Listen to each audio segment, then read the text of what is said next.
My dear student, welcome to in my class. Today we are going to start sum number 14 and this is chapter number 2nd. Okay, see here. Dharm and Karm are partners sharing profit loss in their capital ratio. Okay, their capital is 1,40,000 for Dharm and 120 for Karm. Okay, so their ratio is 7:6. From the following information prepare their final account. Okay, जब भी सम में final account create करना आपको information दी है तब आपको क्या करना है, trading account, PNL account, PNL appropriation account, okay, then partners current account और capital account, both are right. Okay, and last one is final balance sheet. Clear? Now here trial balance, drawing for Dharm and Karm, then opening stock, purchase goods. Okay, first we are starting our adjustment. First, closing stock is of rupees 21,000, in which stock of stationery of 2,000 is included. Okay, closing stock, it means this is closing stock for goods, but इसमें 2000 stationery का stock भी included है. So original goods stock is 19,000. Okay, clear? 21,000 minus 2,000, so your closing stock is 19,000 and its effect is closing stock 21,000 and minus stationery stock 2,000, so your final stock is 19,000. Now effects for this amount: trading account credit side 19,000 as usual, our closing stock. Okay, and P&L account debit side stationery expense is given in trial balance 7,000 minus stock of stationery. It means what? Expense आपको 7,000 पे करना है, but उसमें से stationery का stock भी है. Stock it means your income, your asset, इसलिए उसमें से माइनस करेंगे तो एट लास्ट आपको 5,000 एक्सपेंस पे करना है for stationery. Okay, so minus 2,000.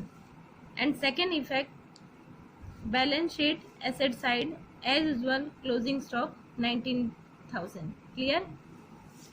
Now next adjustment is on machinery, depreciation rate is to be increased up to 10%.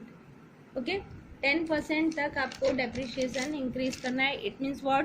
depreciation already given in trial balance. see here, depreciation on machine, okay, and machine value is 71,760 and depreciation, old depreciation 6,240.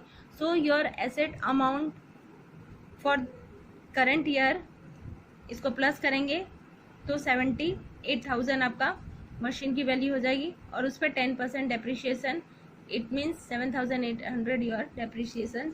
C calculation, machinery 71,760, this amount is given in trial balance, plus depreciation on machine, old depreciation 6,240.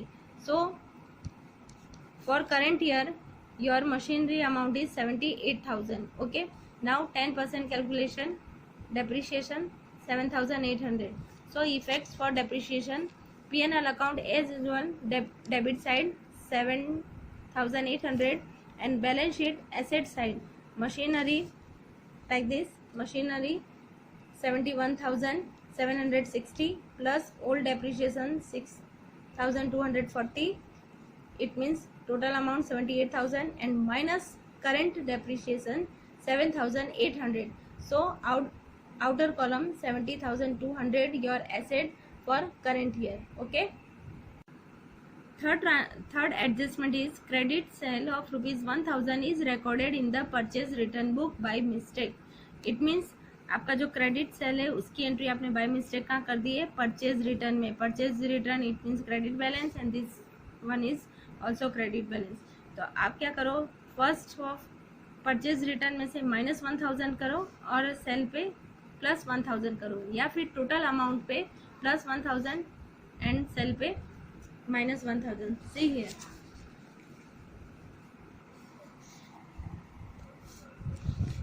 See,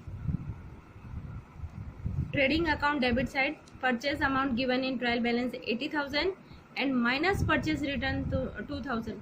तो आप या तो ये plus करके 78 उसमें 1000 plus करो, या तो इसमें से आप 1000 माइनस करो क्रेडिट सेल. ओके, क्योंकि आपने नोट डाउन कहाँ कर दिया रॉन्गली, परचेज रिटर्न में. सो परचेज रिटर्न में से माइनस करोगे तो 1000 यहाँ पे डायरेक्ट 79 आएगा. अदरवाइज आप 78 प्लस करके यहाँ भी +1000 कर दो. Okay, both are right. And second effect, trading account sales 1,20,000 sale amount is given plus unrecorded sale, जो आपने सेल अनरिकॉर्डेड है, जो आपने परचेज रिटर्न में नोट डाउन कर दिया था, सेल में नोट डाउन नहीं किया है, इसलिए इसमें +1000. So your sale amount is 1,21,000. Clear? Okay. Next adjustment, 1/4 share of advertisement expense is to be carry forward to the next year. It means what, कि आपका जो एडवर्टीजमेंट एक्सपेंस है, ओके, तो जो टोटल अमाउंट है advertisement expense here given amount is 36,000, उसमें से 1/4 amount वो नेक्स्ट ईयर के लिए है. इट मीन्स इसमें से 1/4 अमाउंट अगर माइनस कर देंगे तो रिमेन अमाउंट आपका करंट ईयर का एक्सपेंस है. ओके, 1/4 अमाउंट नेक्स्ट ईयर के लिए एक्सपेंस है, इसलिए उसको कंसिडर नहीं करेंगे. सी, एडवर्टीजमेंट एक्सपेंस 36,000, सो 1/4 अगर माइनस करेंगे तो 9,000.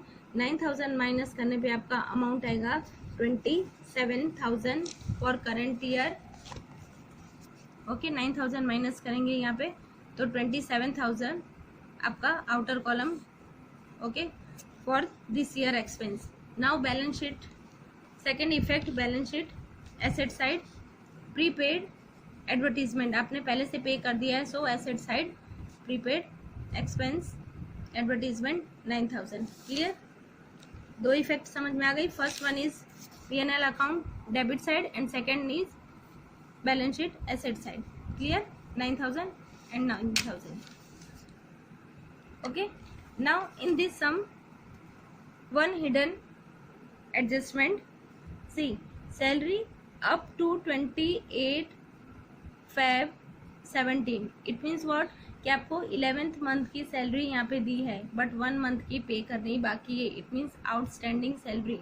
ओके, तो फर्स्ट ऑफ फाइंड कि 11th मंथ की 13,200 है, तो 1 मंथ की कितनी होगी. Okay, see here 13,200 11th month की, तो 11th मंथ से मैं डिवाइड करूंगी तो पर मंथ आप फाइंड आउट कर लोगे. ओके, पर मंथ 1200, तो आपकी 1 मंथ की आउटस्टैंडिंग है. सो 13,200 प्लस 1 मंथ की remain amount 1200, so total salary 14,400. और इफेक्ट आप कैसे दोगे, P&L अकाउंट में debit side 13,200 inner column plus 1200 outstanding salary, so outer column 14,400 your salary. और बैलेंस शीट में outstanding salary 1200. Outstanding it means asset side. Okay, clear? Two effects. This is hidden adjustment. And now another, see here, drawing dharam and karam as usual. Current account, okay, debit side opening stock, trading account debit side purchase, debit side trading account, goods return credit, it means this is sell return. Okay, sell minus sell return. Receivables, this is receivable amount, so asset side balance sheet, then salary completed, machine completed, depreciation completed, building 80,000. Okay, and here given depreciation, so depreciation भी उसमें से minus करेंगे. Then wages trading account debit side, insurance premium P&L account debit side, discount allowed again P&L account debit side, interest on loan, आपका loan का amount given है.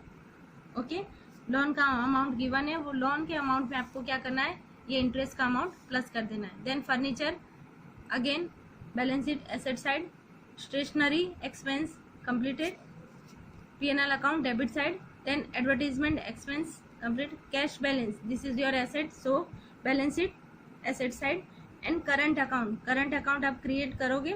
यहाँ पे आपको करंट अकाउंट का बैलेंस दिया हुआ है, इट मीन्स व्हाट कि आपको यहाँ पे कैपिटल अकाउंट नहीं बनाना है, बट क्या बनाना है, करंट अकाउंट बनाना है, और उसका बैलेंस आपको वहाँ पे राइट डाउन करना है। Then next capital account write down, then sales, trading account credit side हमने जो अभी देखा 120 और उसमें से माइनस करना है।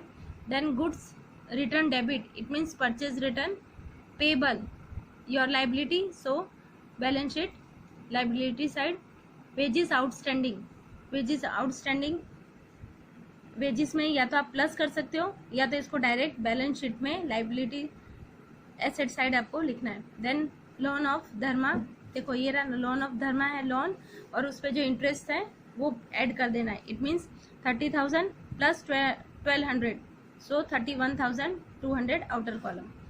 Discount received, your income P&L account credit side, bank overdraft, this is your overdraft, it means liability, okay, balance sheet liability side, and current account का इसका क्रेडिट बैलेंस है, सो क्रेडिट साइड, और धर्मा का डेबिट बैलेंस है इसलिए debit side. Clear, सारे entries I think आपको clear हो गई होगी एडजस्टमेंट के थ्रू एंड हिडन एडजस्टमेंट के थ्रू।